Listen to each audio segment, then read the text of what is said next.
Hello दोस्तों, स्वागत है आपका हमारे चैनल पे। आज की कहानी का शीर्षक है भगवान की लाठी में आवाज़ नहीं होती। अपने धन, यौवन और पद का अहंकार दूसरे को चोट पहुंचाने का कारण बनता है। एक साधु वर्षा के जल में प्रेम और मस्ती से भरा चला जा रहा था। इस दौरान उसने एक मिठाई की दुकान देखा जहां एक कढ़ाई में गर्म दूध उबाला जा रहा था, तो मौसम के हिसाब से दूसरी कढ़ाई में गर्मा गर्म जलेबियां तैयार हो रही थीं। साधु कुछ क्षणों के लिए वहां रुक गया। शायद भूख का एहसास हो रहा था या मौसम का असर था। साधु हलवाई की बड़े गौर से देखने लगा। साधु कुछ खाना चाहता था, लेकिन जेब नहीं थी तो पैसे भला कहाँ से होते। साधु कुछ पल से हाथ सेकने के बाद चला ही जाना चाहता था कि नेक दिल हलवाई से रहा नहीं गया और एक प्याला गर्म दूध और कुछ जलेबियां साधु को दे दी। मलंग ने गर्म जलेबियां गर्म दूध के साथ खाई और फिर हाथों को ऊपर की ओर उठाकर हलवाई के लिए प्रार्थना की और आगे चल दिया। साधु बाबा का पेट भर चुका था। दुनिया के दुखों से बेपरवाह वे फिर एक नए जोश से बारिश के गंदले पानी में छींटे उड़ाते हुए जा रहा था। यह इस बात से बेखबर था कि एक युवा नव विवाहिता जोड़ा भी वर्ष के जल से बचता बचाता उसके पीछे चल रहा था। एक बार इस मस्त साधु ने बारिश के गंदले पानी में जोर से लात मारी। बारिश का पानी उड़ता हुआ सीधा पीछे आने वाले युवक के कपड़े को भिगो गया और उस औरत के कीमती कपड़े कीचड़ से लथपथ हो गए। उसके युवा पति से यह बात बर्दाश्त नहीं हुई, इसलिए वह आस्तीन चढ़कर आगे बढ़ा और साधु के कपड़े पर कीचड़ चीख कर कहने लगा, अंधा है, तुमको नजर नहीं आता? तेरी हरकत की वजह से मेरी पत्नी के कपड़े गीले हो गए और कीचड़ से भर गए। साधु हक्का बक्का सा खड़ा था, जबकि इस युवा को साधु का चुप रहना नाखुशगवार गुजार रहा था। महिला ने आगे बढ़कर युवा के हाथों से साधु को छुड़ाना भी चाहा, लेकिन युवा की आंखों से निकलती नफरत की चिंगारी देख वह भी पीछे खिसकने पर मजबूर हो गई। राह चलते राहगीर भी उदासीनता से यह सब दृश्य देख रहे थे, लेकिन युवा के गुस्से को देखकर किसी में इतनी हिम्मत नहीं हुई कि उसे रोक पाते और आखिर जवानी के नशे में चोर इस युवक ने एक जोरदार थप्पड़ साधु के चेहरे पर जड़ दिया।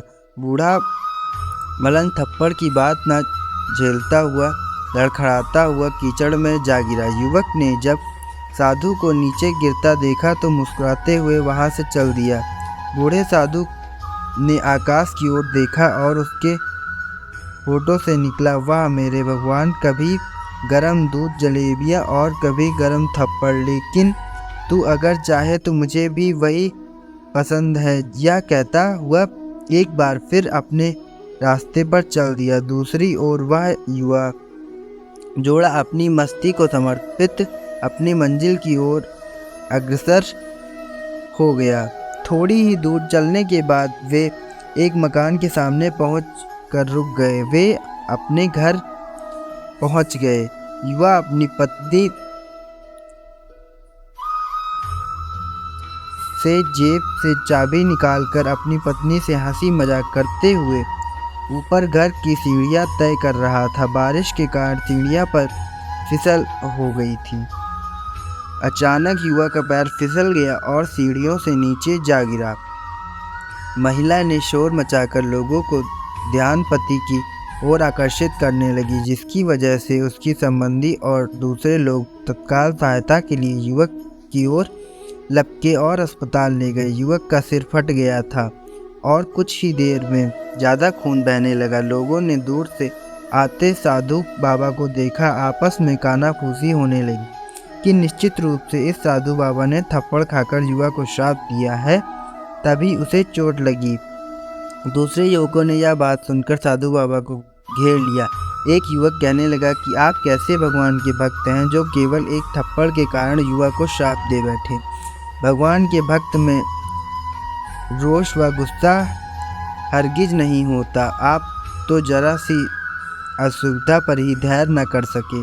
साधु बाबा कहने लगे, भगवान की कसम मैंने इस युवा को श्राप नहीं दिया। अगर आपने श्राप नहीं दिया तो ऐसा नौजवान युवा सीढ़ियों से कैसे गिरा कि उसे इतनी गंभीर चोट आई। तब साधु बाबा ने दर्शकों से एक अनोखा सवाल किया कि आप में से कोई इस घटना का चश्मदीद गवाह है। एक युवक ने आगे बढ़कर कहा, मैं इस घटना का चश्मदीद गवाह हूँ। साधु ने अगला सवाल किया, मेरे कदमों से जो कीचड़ उछला था क्या उसने युवा के कपड़े को दाग किया था?